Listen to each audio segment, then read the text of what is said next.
Hello everyone, in this video we'll discuss about the poem The Dalits Are Coming. It's a Kannada poem written by Dr. Siddalingaiah. Dr. Siddalingaiah is born in 1954. He is a Kannada Dalit poet. He was one of the founding members of Dalit Shankarsha Smiti. Just like H. Govindaya, he is also a member there. This movement, Dalit Shankarsha Smiti, is actually formed to talk about the problems that Dalit writers face in Karnataka. And in Karnataka, there were this upper caste literature prevailing in Karnataka, and upper caste writers were more compared to Dalit writers. This movement started to talk about the problems that the Dalits are facing in Karnataka. Dalit Shankarsha Smiti, it embraces the ideologies of Ambedkar, Leninist and Marxist. Panchama and Sangati are two weekly magazines which are produced by DSS. These magazines also talks about the Dalit issues. It promotes the Dalit issues to the public. Siddalingaiah, in his poetry, he points out the painful experiences of Dalit people. He simultaneously uses his emotions such as anger and humor. He uses it as a device to express in his poems. He is inspired by Ambedkar and Nelson Mandela. Let's see the poem.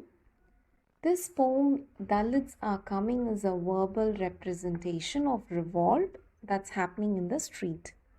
The Dalits are coming, step aside, hand over the reins, let them rule. Since Dalits are considered as untouchable, these lines also expresses that. So in the first line, the Dalits are coming, step aside. So somebody in the crowd, they say, the Dalits are coming, don't be here, you need to step aside, you need to move a bit. These words are like a common man's words. A common man is supporting the Dalit people. The slogan goes like this: hand over the reins, let them rule. They say, give us the control, give us the power to rule. Minds burning with countless dreams, slogans like thunder and lightning, in the language of earthquakes. Here comes the Dalit procession, writing history with their feet. The first line, minds burning with countless dreams, meaning the protesters have a bigger dreams, a bigger goal. Their minds are burning with lot of questions and lot of dreams. Slogans like thunder and lightning. This line refers to their voice. It refers to their boldness. Their voice is like thunder and lightning. Next line, in the language of earthquakes. So they shout like that, okay, like an earthquake, breaking the walls. Here comes the Dalit procession, writing history with their feet. The meaning of procession is a number of people or number of vehicles which moves slowly in a line, just like a protest. So the protesters are moving slowly in a line, and with their feet they are making a history. Next line, into the dump go gods and gurus, down the drain go the lawmakers. These line expresses that the protesters have lost their faith with gods and gurus. Down the drain go the lawmakers. And with laws and with rule also they are not interested, and they lost their hope because only upper caste people are their lawmakers.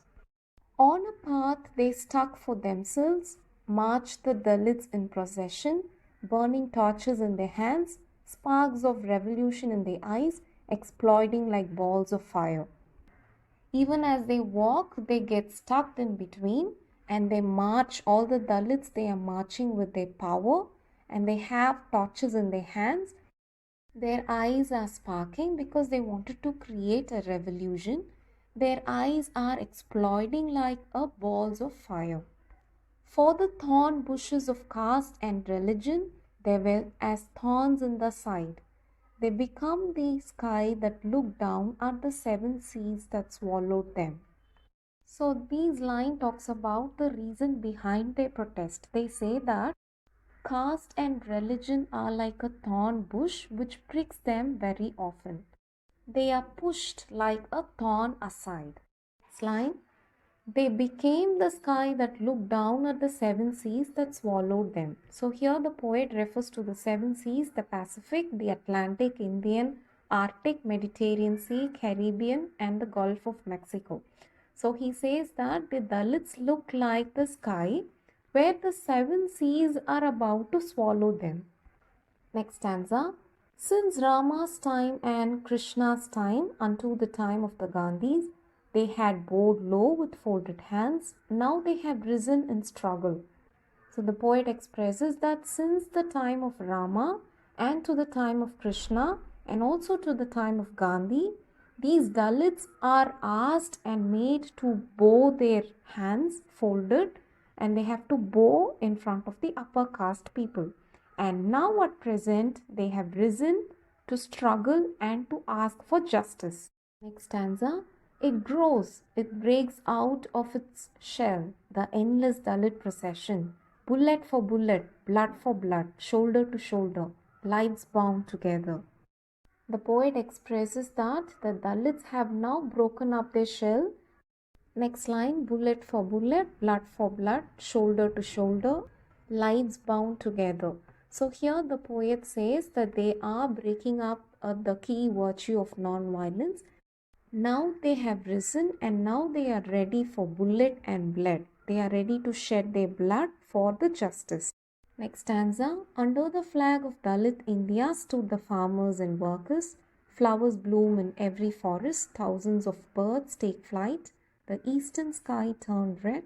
Morning broke for the poor. So they hoist their flag of Dalit India.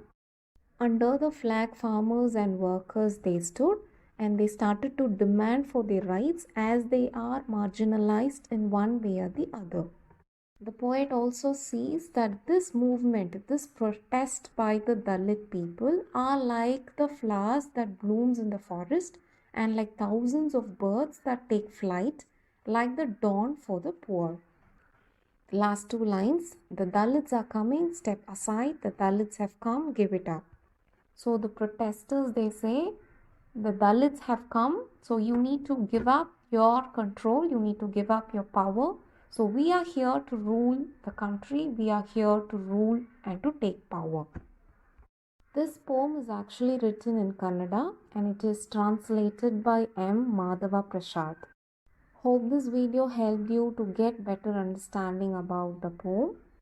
Stay subscribed for more videos. Thank you.